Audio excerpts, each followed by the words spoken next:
Well, here we are back in Sweden. I was just reflecting, a couple of years ago, actually in late 2013, when KTM had just bought Husqvarna, we were literally a couple of hours up the road at Uddevalla at the all-new 2014, the first time of the Austrian-made shared technology with KTM, Husqvarna's.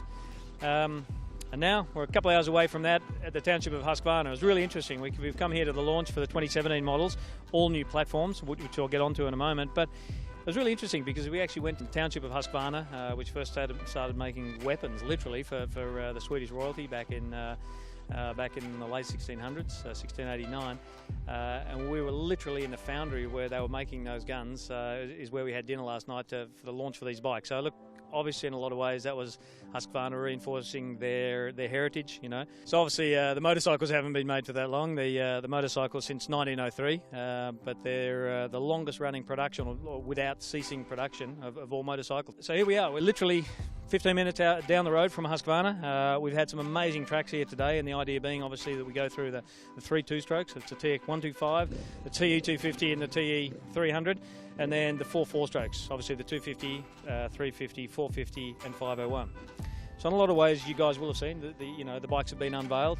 We know that they're all new platforms, they use completely new frames, there's new engines across the board, and pretty exciting obviously, with the counterbalancer in the two-strokes, which when we recently tested the KTMs over in Spain, we realised were completely new world, very new generation, very different feel motorcycles. So in a lot of ways we kind of knew what we were going to expect, but if you want to annoy a Husqvarna guy, just say that Husqvarna's are white KTMs.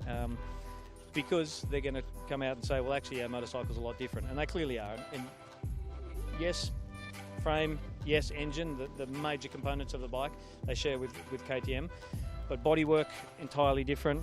They do share the new Explore 48mm fork, obviously on the rear, and it's great to see that they've actually gone to an Enduro model specific rear linkage this year for the bikes, which works particularly well. And the other interesting thing is with the airbox and inlet track and mapping, instead of just replicating what KTM have used in their equivalent models, they actually they've developed entirely their own mapping this year. Other things, obviously, the differentiator from the KTMs is the anodized triple clamps.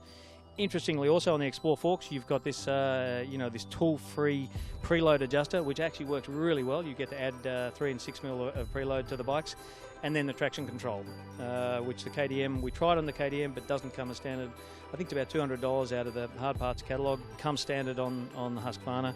You have map 1, map 2, and then traction control on each map, so therefore have sort of 4 maps. So we've had a hell of a lot of fun out here. For me, the great thing about coming to these launches is not so much just riding the bike, although I've got to say that the tracks we had out here, we probably had a 12k loop through the bush, which was awesome, a sandy motocross track here, and just up behind us here, we had a really amazing grass track. So as much as that's great and it gives you a really good insight to the bike, for me, the real benefit is being able to actually talk with the Oliver Goering, the guy who's the managing director of the company, is here. We can talk to him. We can talk to all the product manager guys, the guys from WP here. So hopefully you'll take a little bit of the footage. We've got some riding footage of what's happened today, and have a little bit of read the interviews with those guys to give you more of an insight into the development of this product, what they've actually intended to do, and a little bit of feedback from us to see how they've achieved those objectives.